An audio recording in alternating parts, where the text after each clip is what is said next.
1, 2, 3, 4, 5, 6, 7, 8, 9, 10. So this microphone comparison test is within an office. You can see there's a wall right there and a wall right there. So it should sound kind of boxy. There is a lot of reflections going on in here.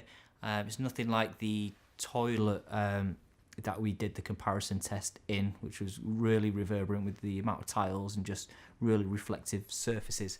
There's a couch in here, there's desks, there's chairs, there's a rug on the floor, things like that. Now, noise-wise, behind me is a not fantastic window. It's not double glazed or anything like that. It's just a standard single glazed window, and outside is a lot of traffic.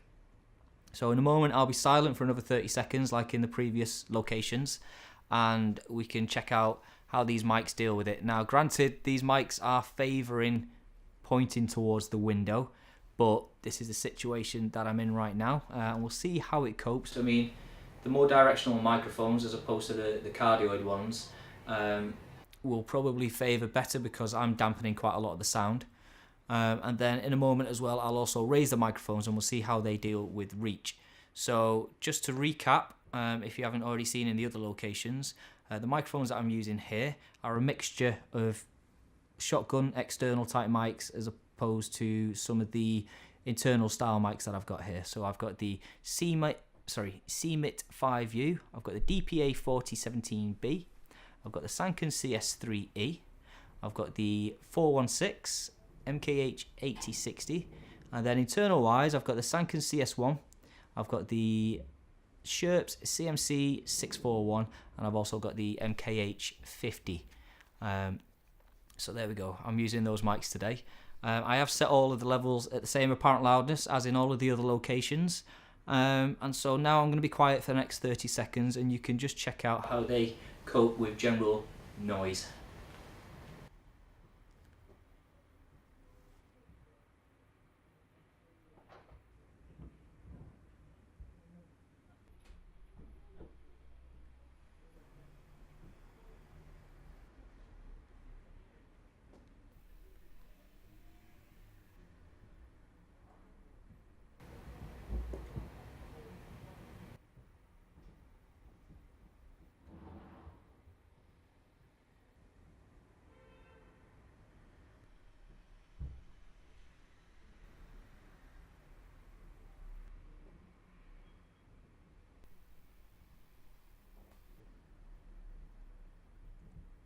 Okay, so some of the noise you could hear people next door in the offices just moving around, but surprisingly, on looking at the levels, the 8060 seems to be doing quite well compared to the other microphones as it did in the other locations. Now that's just me looking at the levels and not actually listening.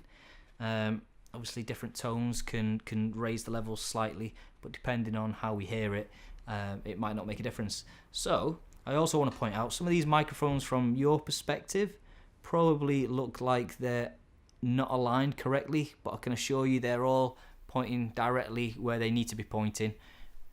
So yeah, I just want to point that out. As you know, when you're boom opping or you've got a boom operator, sound assistant, and you see them boom operating, sometimes it looks like they're pointing that mic in completely the wrong direction, but yet when you walk around the side, you can actually see it's pretty bang on.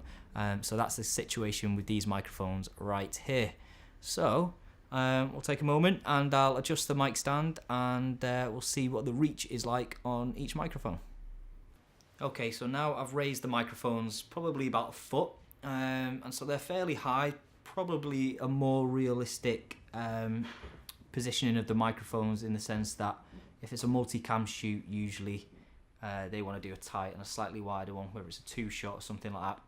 So it's not always ideal where we can just get straight in at the sweet spot. So this is quite possibly a more common placement for the microphone. So this would be good, this would be interesting. Again, I'm looking forward to listening to how this sounds, especially in such a boxy room, as opposed to the traffic noise that's outside and just general noise of people in their offices sort of walking up and down the corridor and past the door and next door in their offices. So again, whilst we're doing this, I may as well give you another 30 seconds of just room noise, and you can just have a listen to that. and chances are you're probably going to have to crank it up a little bit because it is a fairly quiet location compared to the others that we've been in. So I'll be quiet for another 30 seconds or so right now.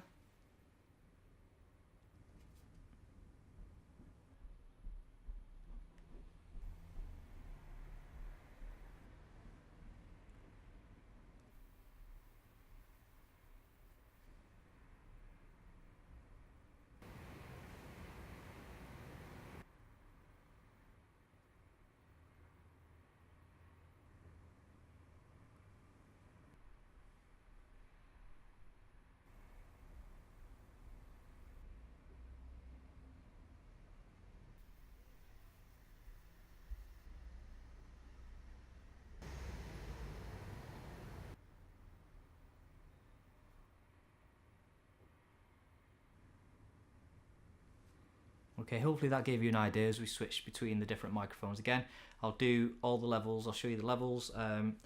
If you download each individual audio track, you can solo each track, probably loop a section that you'd like to compare, and just solo each track and just switch between each one. Again, levels are really low in this room because it's fairly quiet compared to some of the locations. It's quite a forgiving room, this one. I actually thought it'd be noisier than it actually is, so it should be good to compare to the other noisy situations where there's been air conditioning and music and things like that. Surprised again, still with the 80/60.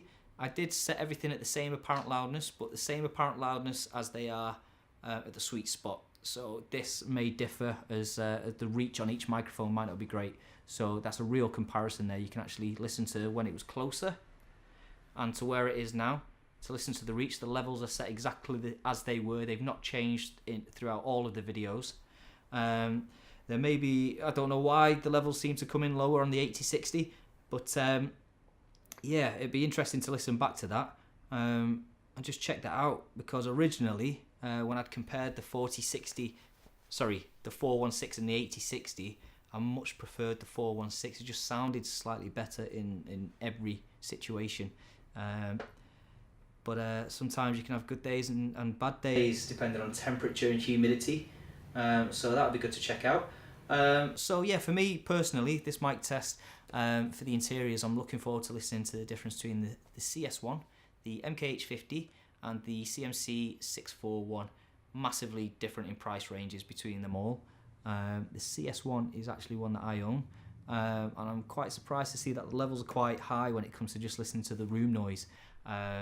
And so I'm hoping it pulls through, because I don't want to buy a new interior mic, but I'm doing this test for a reason, and because I want to buy some new mics and actually not just listen to what other people's recommendations are. I actually want to listen to the microphones myself.